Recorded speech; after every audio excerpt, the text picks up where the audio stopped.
Now that the temperatures will be warming up, road improvement projects will start back up in the Badger State. Today is the first day of National Work Zone Awareness Week. More than 1,200 crashes happen in Wisconsin work zones, putting workers and motorists' lives at risk.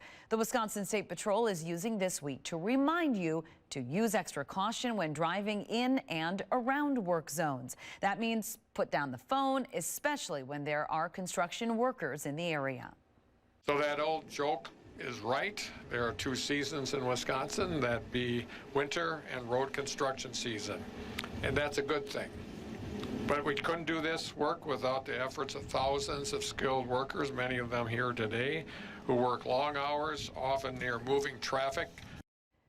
A new bill signed into law by Governor Evers mandates all approved driver education courses must give students at least 30 minutes of instruction in safely dealing with highway work zones.